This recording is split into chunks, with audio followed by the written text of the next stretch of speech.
भंडारा जिले में पिछले 2 महीनों से एक भी रेत घाट का लिलाव नहीं हुआ है। रेत डिपो बंद है। आम नागरिकों को निर्माण कार्य के लिए रेत नहीं मिल रही है, लेकिन इसके बावजूद जिले में सीमेंट सड़कों का निर्माण तेजी से जारी है। अब बड़ा सवाल यह है कि जब रेत घाट बंद है तो सरकारी सड़कों के लिए रेत आखिर आ कहां से रही है। जानकारी के अनुसार जिले में चल रहे कई सरकारी सड़क निर्माण कार्यों में चोरी की गई अवैध रेत का उपयोग किया जा रहा है। अधिकांश ठेकेदारों के पास रेत की वैध रॉयल्टी उपलब्ध नहीं है, फिर भी काम बिना रोक टोक जारी है। एक और आम नागरिक रेत के लिए परेशान है, तो दूसरी ओर सरकारी ठेकेदार नियमों को ताक पर रखकर सार्वजनिक धन से निर्माण कार्य कर रहे हैं। इस पूरे मामले में जिला खनिज व राजस्व विभाग की भूमिका पर गंभीर सवाल खड़े हो रहे हैं।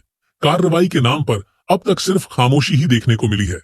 जब जिला बांधकाम निर्माण अधिकारी से इस बारे में सवाल किया गया तो उन्होंने कई कार्यों में रॉयल्टी न होने की बात स्वीकार की, लेकिन कैमरे के सामने बयान देने से इनकार कर दिया। इस मामले पर पूर्व आमदार चरण वाघमारे ने भी सवाल उठाए हैं। मी यापूर्वीही कदम साहेब, कोलते साहेब कलेक्टर असताना त्यांच्यासमोर हा विषय मांडला होता।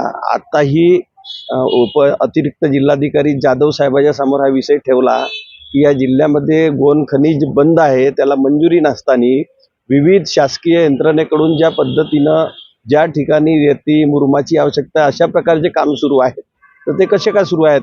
कायदा असा म्हणतो की ज्या खातेप्रमुखांना प्रशासकीय मान्यता दिली त्याच्या अधीनस्थ असलेले जे काही कामं सुरू करायची असतील ते सुरू करण्यापूर्वी त्याच्या रॉयल्टीची मागणी, गोन खनिजाच्या रॉयल्टीची मागणी तहसीलदाराकडे केली पाहिजे, सक्षम अधिकाऱ्याकडे केली पाहिजे।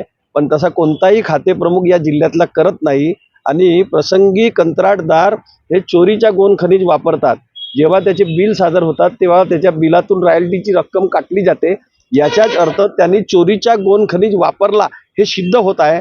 आणि हे जर मायनिंग ऑफिसर आणि जिल्हाधिकाऱ्याच्या लक्षात येत असेल तर ही बाब त्यांनी आतापर्यंत थांबवली का नाही, हा सुद्धा प्रश्न आहे। आणि म्हणून मी अतिरिक्त जिल्हाधिकारी जाधव साहेबांना हे सांगितलं की तुम्ही सगळ्या शासकीय यंत्रणेची एक ठिकाणी बैठक बोलवा, त्यांच्याकडे जेवढे कामं मंजूर आहेत त्या कामाचा प्रगती अहवाल मागवा।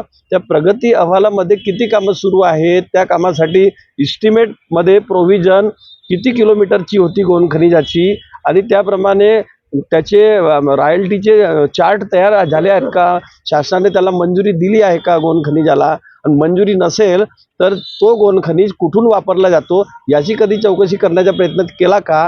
हे सगळे विषय यांच्यासाठी आहेत।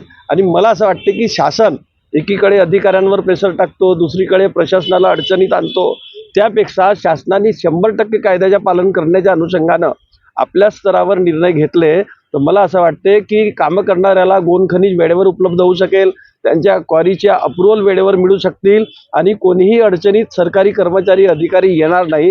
त्यासाठी जिल्हाधिकाऱ्यांनी वेळीच बैठक घेतली आणि प्रत्येक 15 दिवसाला याचा आढावा घेत राहिले तर ही वेळ येणार नहीं आणि कोणावरही चोरीचे आरोप होणार नहीं। वहीं 2 दिन पहले नागपुर में चल रहे शीतकालीन अधिवेशन में भंडारा जिले में अवैध रेत चोरी का मुद्दा विधानसभा में उठाया गया।